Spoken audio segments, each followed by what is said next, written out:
जय हिंद बच्चों। Magnetism chapter हमारा क्लास 10th का चल रहा था, जिसका ये पार्ट 3 है। पार्ट 3 में हम काफ़ी इम्पोर्टेंट टॉपिक को कवर अप करेंगे और कुछ कॉम्प्लिकेटेड टॉपिक्स हैं जो कि आपको अच्छे से समझ लेना है। चलिए स्टार्ट करते हैं आज का lecture.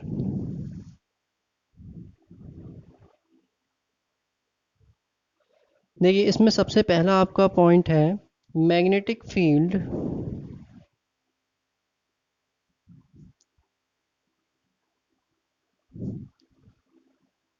Due to straight current carrying wire. यानी एक वायर है जिसमें करंट फ्लो कर रही है, तो उसकी वजह से कितना मैग्नेटिक फील्ड डेवलप होता है, तो वो हम चेक करेंगे एक एक्सपेरिमेंट के थ्रू। समझ रहे हैं? सिंपल चीज़ है कि अगर आप किसी वायर में करंट फ्लो कराते हैं तो उसकी वजह से एक मैग्नेटिक फील्ड डेवलप होता है, जिसकी स्टडी हम करेंगे इस पॉइंट के अंदर। तो ये एक्सपेरिमेंटल चीज़ है। सबसे पहले हम लोग ये समझ लेते हैं कि एक्सपेरिमेंटल चीज़ के लिए हमें क्या क्या चाहिए होगा।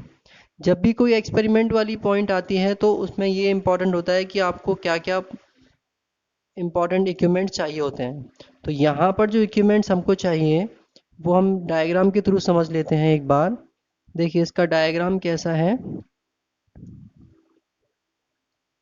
ये आपकी वायरिंग है जो सर्किट को शो कर रही है।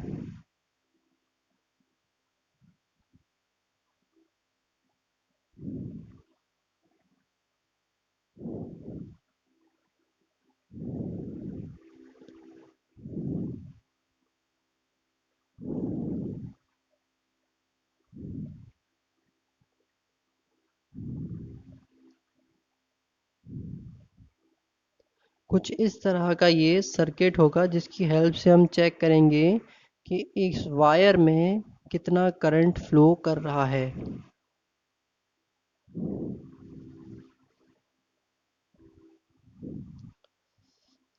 देखिए, इसके इंडिकेशन समझ लेते हैं कि क्या क्या इंडिकेशंस हैं।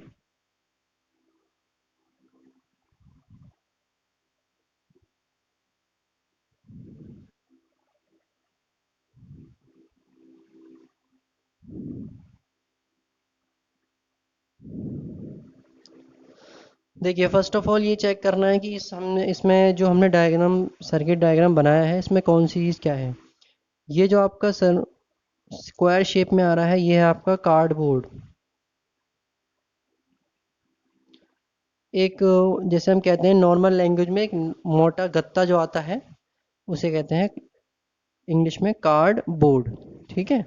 और ये जो पॉइंट्स हैं ये आपके आयरन के टुकड़े हैं, यानी हम कहते हैं नॉर्मल लैंग्वेज में लोहे के टुकड़े, आयरन फिलिंग्स।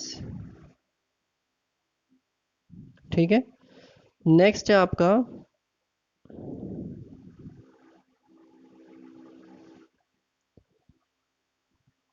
ये पॉइंट है आपका की। और ये जो आपका सर्किट में डायग्राम बन रहा है ये, इसे हम कहते हैं रियोस्टेस।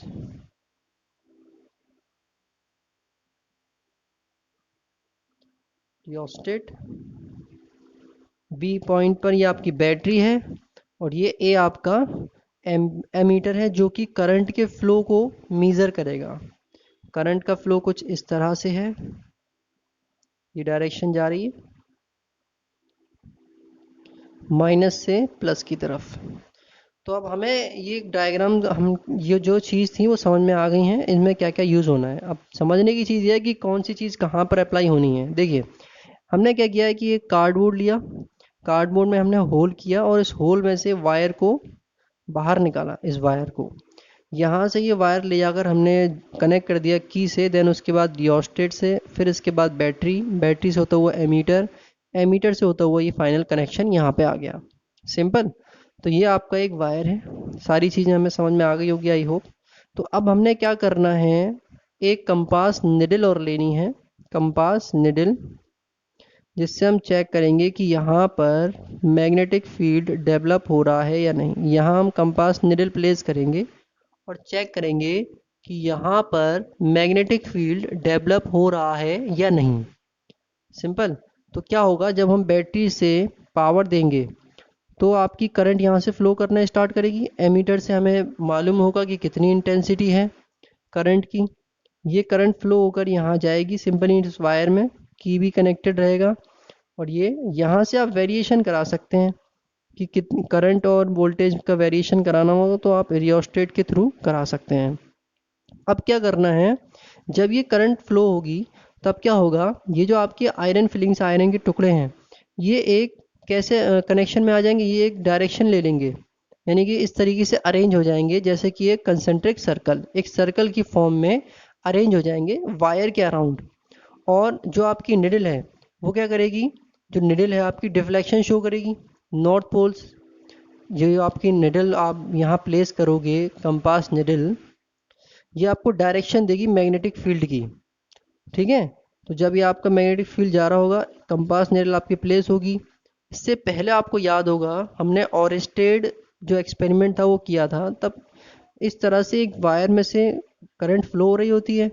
करंट का डायरेक्शन जब आपका इस कंडीशन में होता है कि करंट यहाँ जा रही होती है, तब क्या होता था, निडल का जो नॉर्थ पोल है वो आ जाता था वायर के करीब, साउथ पोल दूर चला जाता था। ऐसे ही कुछ डायरेक्शन हमें यहाँ मिलने वाली है। लेकिन जो आपके आयरन फिलिंग्स हैं उनका क्या होगा, ये एक कंसेंट्रिक सर्कल की तरह आप आसपास जमा हो जाएंगे और एक सर्कल क्रिएट करेंगे। ये है आपका प्रूफ इस बात का कि जो आपकी वायर में से करंट फ्लो कर रही है इसकी वजह से आसपास मैग्नेटिक फील्ड बन रहा है। ठीक है, तो ये एक दूसरा एक्सपेरिमेंट है जिसकी हेल्प से हम ये बता सकते हैं कि करंट फ्लो करने की वजह से क्या हो रहा है, आपका magnetic field around the wire generate हो रहा है। सिंपल। अब आते हैं हम कि जो आपका मैग्नेटिक फील्ड है उसकी इंटेंसिटी को आप कैसे चेक करोगे कि ये मैग्नेटिक फील्ड की पावर कितनी है जो प्रोड्यूस हो रहा है। तो फर्स्ट ऑफ ऑल हमें ये चेक करना है, सपोज दैट ये वायर है, एज्यूम कर लिया वायर पी क्यू। इस पॉइंट ए पर हमें चेक करना है कितना इंटेंसिटी है। तो हम इससे लाइन को ड्रॉ कर देंगे इस तरह से। ये सिंपल लाइन ड्रॉ करी गई है, कोई भी सर्किट नहीं है। तो ये लाइन इस तरह से एक θ2 एंगल यहाँ बनेगा, एक θ1 एंगल यहाँ बनेगा। ठीक है, और करंट आई कुछ इस तरह से यहाँ पर फ्लो कर रहा है। डिस्टेंस हमें दी हुई है, ये डिस्टेंस है आपकी r। अब इसके अकॉर्डिंग फॉर्मूला जो बनेगा, देखिए ये जो है आपका डायरेक्ट फॉर्मूला दिया हुआ है। याद रखिएगा इस चीज़ को कि 10th लेवल में डायरेक्ट फॉर्मूले दिए गए हैं, डेरिवेशंस बहुत कम हैं। तो ये डेरिवेशन आपको मिलेंगे 11th 12th में। ठीक है, ये जो पॉइंट है आपका ब्रीफली आएगा 12th में। फिलहाल आपको ये समझ लेना है कि इस फॉर्मूले की हेल्प से आप फाइंड आउट कर सकते हो कि इस वायर PQ से जो करंट जा रही है आई, वो ए पॉइंट पर कितना मैग्नेटिक फील्ड डेवलप करती है। B is equal to mu naught I upon 4πr sine θ1 plus sine θ2। अब मैग्नेटिक फील्ड की हमने बात करी, तो मैग्नेटिक फील्ड हम पहले पढ़ चुके हैं। मैग्नेटिक फील्ड की यूनिट क्या होती है, ये आप मुझे बताएंगे कमेंट करके कि मैग्नेटिक फील्ड की यूनिट क्या होती है। ठीक है, कमेंट करके बताइएगा आप मैग्नेटिक फील्ड की यूनिट क्या होती है। इसी मैग्नेटिक फील्ड की यूनिट में आपको क्लू दे दूं कि एक कार की कंपनी का नाम भी मैग्नेटिक फील्ड की यूनिट पर डिपेंड है। बिल्कुल एज इट इज़ यही नाम है कार की एक कंपनी का। ठीक है, तो आप चेक करिएगा। अब आता है यहाँ पर कि ये जो आपको टर्म मिला है म्यू नॉट, इस म्यू नॉट की वैल्यू कितनी है। म्यू नॉट एक कांस्टेंट है, इस कांस्टेंट की वैल्यू है आपकी 4 पाई इंटू 10⁻⁷ टेस्ला मीटर पर एम्पियर। ठीक है, ये म्यू नॉट की वैल्यू हो गई। इसे हम कहते हैं परमिएबिलिटी ऑफ वैक्यूम। समझने की चीज़ है, ध्यान से समझना। Permeability of vacuum. वैक्यूम क्या होता है, मैंने आपको पहले भी बताया था, ऐसी जगह जहाँ पर कोई भी एयर पार्टिकल ना हो, बिल्कुल फ्री, कोई भी चीज़ ना हो वहाँ पर, फ्री स्पेस वैक्यूम कहलाता है वो। अब आते हैं इसके कुछ केसेस हैं कि अगर हम एंगल को चेंज करते हैं तो किस तरीके से चेंजमेंट आएगा। तो इस पॉइंट में हमारे पास एक केस है जिसको हम केस 1 से डिनोट कर रहे हैं। केस 1 कहता है कि अगर सपोज दैट ये आपका वायर है और वायर से हमने इनफाइनाइट डिस्टेंस पर एक पॉइंट पी लिया हुआ है। इनफाइनाइट डिस्टेंस मतलब ये इतनी दूरी है कि हम इसे नाप ही नहीं सकते, बहुत दूर है। तो इस कंडीशन में जो थीटा 1 ये जो एंगल बन रहे थे ना, थीटा 1 और थीटा 2, इन एंगल को हम एज्यूम करते हैं theta 1 is equal to theta 2 is equal to 90 degree. ये एज्यूम करते हैं हम। इस कंडीशन में क्या होगा कि जब हम वैल्यू पुट करेंगे साइन थीटा 1 की जगह पर साइन 90, देन इट इज़ 1। ठीक है, इस तरीके से इसका आंसर आएगा। साइन थीटा 1 की वैल्यू आपकी क्या हो जाएगी, यहाँ पर साइन थीटा 1 की वैल्यू 1 हो जाएगी। सिमिलरली जब आप पुट करेंगे साइन थीटा 2 की जगह पर साइन 90, ये भी 1 हो जाएगा। फॉर्मूले में क्या हो रहा है यहाँ पर कि साइन थीटा 1 और साइन थीटा 2 ऐड हो रहे हैं, दोनों जुड़ के कितने हो जाएंगे, 2 हो जाएंगे। और हमारा कंप्लीट फॉर्मूला क्या है, mu naught I upon 4 pi r. 2 से 2 4 कैंसिल, तो ये बनेगा आपका formula mu naught I upon 2 pi r. ये आपका फिर फॉर्मूला हो जाएगा किसका, मैग्नेटिक फील्ड का, mu naught I upon 2 pi r. Simple है, ये फॉर्मूला आपका बन जाएगा। ये किसके बारे में है, मैग्नेटिक फील्ड। अगर केस क्या कह रहा है, इनफाइनाइट लॉन्ग वायर। वायर कैसा है, बहुत लंबा है। ये केस को याद रखिए, इसको अच्छे से लिख लीजिएगा। If wire is infinitely long, wire कैसा रहेगा, बहुत लेंथी है, वायर बहुत लेंथी है, और उसी के अकॉर्डिंग लेंथी हम यहाँ ये पॉइंट पी ले रहे हैं। उस कंडीशन में इस तरह से हम सॉल्व करेंगे इसको, थीटा की जगह 90 पुट करेंगे। चलिए देखते हैं इसका सेकंड केस। देखिए अगले केस में ये क्या कंडीशन बनेगी, केस 2 में। इस केस में क्या कह रहे हैं, वायर की कंडीशन क्या है, सेम वही। If wire is infinitely long but condition क्या आ रही है, P। जिस पॉइंट पर हमें चेक करना है कि ये पॉइंट पर कितना मैग्नेटिक फील्ड होगा, उस पॉइंट का हाल ये है कि ये आपका वायर है इनफाइनाइट लॉन्ग, ये लेंथी वायर है, यहाँ से लेंथी है। अब हमने क्या किया, इससे R डिस्टेंस पर पॉइंट P को प्लेस कर दिया, जो इसका लास्ट पॉइंट था ये वाला। इससे R डिस्टेंस पर हमने पॉइंट P को प्लेस कर दिया, R डिस्टेंस। अब ये जो R, एक तो R डिस्टेंस है यहाँ पर, और ये वायर इनफाइनाइट लॉन्ग है। तो इस कंडीशन में अगर आप यहाँ से एंगल, दो एंगल लेने थे हमको, याद होगा आपको कि हम थीटा 1 और थीटा 2 दो एंगल ले रहे हैं। तो एक एंगल तो आप यहाँ से बनाओगे तो वो बनेगा आपका 90 का, दूसरा एंगल अगर आप यहाँ से बनाओगे तो वो बनेगा आपका 0 का। सिंपल। इस वाले जैसे हम कहें कि इस पॉइंट से अगर आप P पर एंगल चेक करोगे तो वो 0 का, और ये इनफाइनाइट से आप चेक करोगे यहाँ पर तो वो 90 का है। तो इसके अकॉर्डिंग जब हम फॉर्मूले में वैल्यू पुट करेंगे तो फॉर्मूला हमारा कुछ इस तरह से है, mu naught I 4 pi r sine theta 1 sine theta 2। तो एक जो आपका एंगल है वो क्या होगा, 90, और एक 0 होगा। तो value direct same to same यही हो जाएगी। ये आपका साइन 90 प्लेस करेंगे तो 1, साइन 0 प्लेस करेंगे तो 0 आंसर आएगा। इसके अकॉर्डिंग मैग्नेटिक फील्ड की वैल्यू ये आ जाएगी आपकी सेकंड केस में। सिंपल है। पहला केस क्या कहता है, इनफाइनाइट लॉन्ग वायर है, इन इनफाइनाइट वायर से जो आपका पॉइंट P है उस पर अगर आप चेक करोगे तो एंगल बनेंगे 90 के दोनों, यहाँ से यहाँ से। वायर इनफाइनाइट है बट पॉइंट P यहाँ प्लेस है एक छोर के पास, तो एक एंगल 90 का होगा, दूसरा 0 का होगा, कुछ इस तरह से। ये इसके दो केस होते हैं। आई होप समझ में आया होगा आपको। चलिए नेक्स्ट टॉपिक लेते हैं। अब हम चेक करेंगे कि अगर हमने डायरेक्शन फाइंड आउट करनी है मैग्नेटिक फील्ड की तो वो हम कैसे फाइंड आउट करेंगे। चलिए चलते हैं। मैग्नेटिक फील्ड की डायरेक्शन हम लोगों को फाइंड आउट करनी है किस वजह से, due to the current carrying wire. एक वायर है जिसमें करंट कैरी किया हुआ है, इसकी वजह से जो मैग्नेटिक फील्ड डेवलप हो रहा है इसके अंदर, उसकी हमें डायरेक्शन फाइंड आउट करनी है। इसके लिए हमारे पास सिलेबस में दो लॉ आते हैं। पहला आता है आपका मैक्सवेल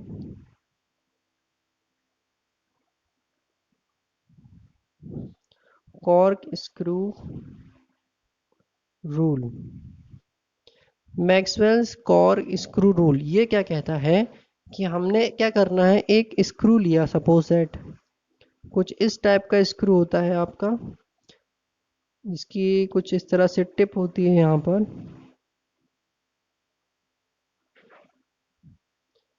यहाँ इसके सर्कल हैं। अब ये इस स्क्रू को आप जब मूव कराते हैं तो किस डायरेक्शन में मूव कराते हैं, आपका ये इस डायरेक्शन में मूव होता है, ठीक है। इस तरह से स्क्रू है तो ये इस तरह से मूव होगा इस डायरेक्शन में।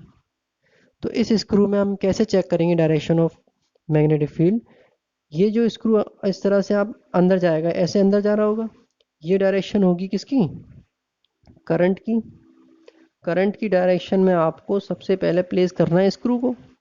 मान लीजिए एक वायर है ये वाला, इसमें जो करंट जा रही है वो डाउनवर्ड जा रही है, नीचे की तरफ।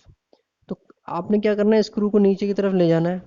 जब आप स्क्रू को नीचे की तरफ ले जाएंगे तो उसे कुछ इस तरह से मूव कराना पड़ेगा आपको, ऐसे करके। देखिए ये कुछ इस तरह से।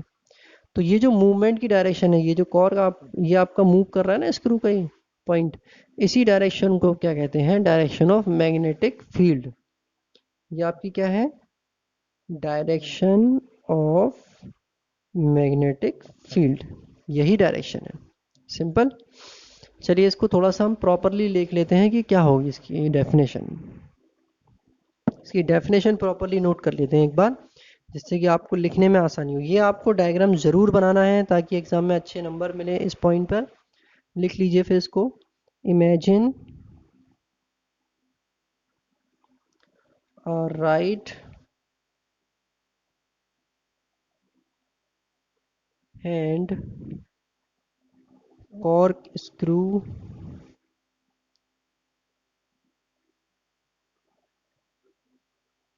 lying with its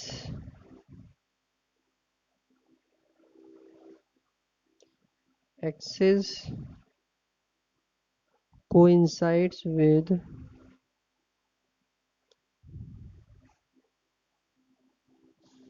current carrying wire.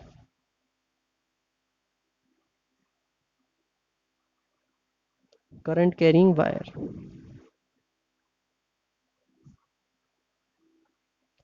It is now rotated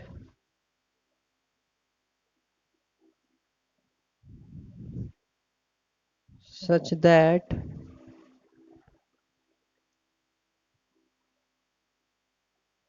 it advances in the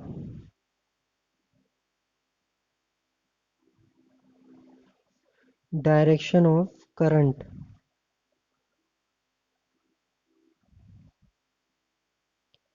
The direction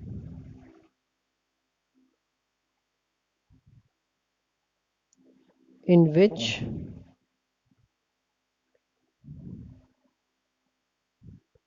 screw rotates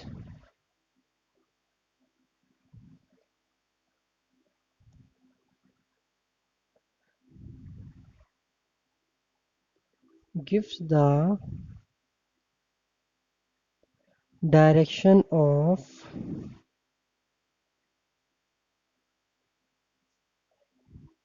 magnetic field. Simple. समझ लीजिए अब इसको एक बार। Imagine a right hand corkscrew. Right hand corkscrew क्यों कह रहे हैं हम, क्योंकि हम इसे राइट हैंड से अप्लाई करेंगे और राइट की तरफ मूवमेंट कराएंगे, इसका राइट की तरफ मूवमेंट कराएंगे इस तरह से। इस तरह से राइट हैंड की तरफ मूवमेंट कराएंगे हम, इसलिए हम कह रहे हैं राइट हैंडेड कॉर्क स्क्रू। ये आपको आपने क्या करा, lying with its axis coincide with the current carrying wire. Wire जो आपका करंट कैरी कर रहा होगा उसके साथ आपको इसकी एक्सिस को मिलाना है।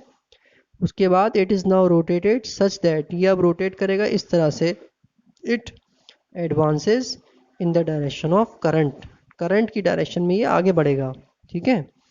The direction in which screw rotates, ये डायरेक्शन जो रोटेट कर रहा है, gives the direction of magnetic field, magnetic field की डायरेक्शन इससे मिलेगी। सिंपल। तो ये था आपका मैक्सवेल लॉ। अगला लॉ जो आप इसके बाद आएगा वो हम स्टडी करेंगे अगले लेक्चर में। अगले लेक्चर में हम इसको स्टडी करेंगे, जो उसका नेक्स्ट लॉ है डायरेक्शन ऑफ मैग्नेटिक फील्ड के लिए। अभी इस लेक्चर में फ़िलहाल इतना ही, इसीलिए अब आगे जो टॉपिक आने वाले हैं बहुत ही अच्छे टॉपिक हैं और कुछ कॉम्प्लिकेटेड भी हैं, इसलिए मैं आपसे बार बार कह रहा हूँ कि इसको अच्छे से समझ लीजिए, एक एक दो दो बार वीडियो को देखकर समझिए, बहुत इजीली समझ में आ जाएगा अगर आप वीडियो को रिपीट करके देखते हैं तो, कोई दिक्कत वाली चीज़ नहीं है। चलिए मिलते हैं फिर अगले लेक्चर में, तब तक के लिए stay home, stay safe, have a nice day.